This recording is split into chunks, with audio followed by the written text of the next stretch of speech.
ബംഗളൂരു ദുരന്തത്തിന്റെ അന്വേഷണം CIDക്ക് കൈമാറിയിരിക്കുകയാണ്. പ്രത്യേക അന്വേഷണ സംഘം രൂപീകരിക്കും. മജിസ്ട്രേറ്റ് തല അന്വേഷണത്തിന് പുറമെയാണ് CID തലത്തിൽ അന്വേഷണം നടക്കുക. KB ശ്രീധരൻ വിവരങ്ങൾ നൽകും. ശ്രീധരൻ, ഈ അന്വേഷണ സംഘത്തെ എപ്പോഴാണ് രൂപീകരിക്കുക? എപ്പോൾ മുതൽ അന്വേഷണം തുടങ്ങും?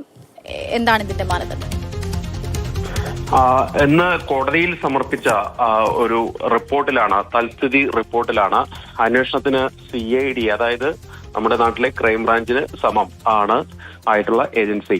അങ്ങനെ CIDക്ക് ഈ പോലീസ് രജിസ്റ്റർ ചെയ്ത കേസിന്റെ FIRലുള്ള ആ അന്വേഷണം അത് CIDക്ക് കൈമാറാനുള്ള നീക്കമാണ്, അല്ലെങ്കിൽ നടപടിയാണ് നടക്കുന്നത്. ഏതായാലും പ്രത്യേക അന്വേഷണ സംഘത്തെ നിയോഗിച്ചുകൊണ്ടായിരിക്കും കേസ് അന്വേഷിക്കുക. നേരത്തെ വിഷയത്തിൽ കബൺ പാർക്ക് പോലീസ് ആണ് കേസ് രജിസ്റ്റർ ചെയ്തിരിക്കുന്നത്.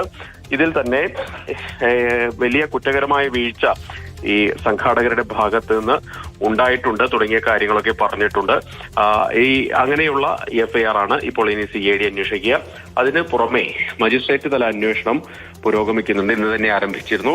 ഈ കക്ഷികൾക്കെല്ലാം RCBക്കാവട്ടെ, ഈവന്റ് മാനേജർ കമ്പനിക്കാവട്ടെ, അതുപോലെ കർണാടക ക്രിക്കറ്റ് അസോസിയേഷനും ഒക്കെ നോട്ടീസ് നൽകുമെന്ന് അറിയിക്കുകയൊക്കെ ചെയ്തിരുന്നു. ഏതായാലും അന്വേഷണം ഒരു വശത്ത് വളരെ മുന്നോട്ട് തന്നെ പോകുന്നു എന്ന് മനസ്സിലാക്കാൻ കൃത്യമായിട്ടുള്ള നടപടി ഉണ്ടാകും, കുറ്റക്കാർക്കെതിരെ നടപടി ഉണ്ടാകും, എവിടെയാണ് വീഴ്ച പറ്റിയത് സംബന്ധിച്ച് കൃത്യമായി റിപ്പോർട്ട് ചെയ്യുമെന്നൊക്കെ ഹൈക്കോടതിയിൽ പോലീസ് സർക്കാർ സത്യവാങ്മൂലമൊക്കെ നൽകിയിട്ടുണ്ട്.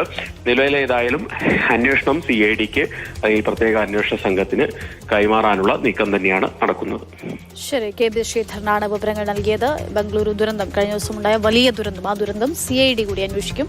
മജിസ്ട്രേറ്റിയൽ അന്വേഷണത്തിന് അപ്പുറത്തേക്കുള്ള അന്വേഷണമാണ് നടക്കുക.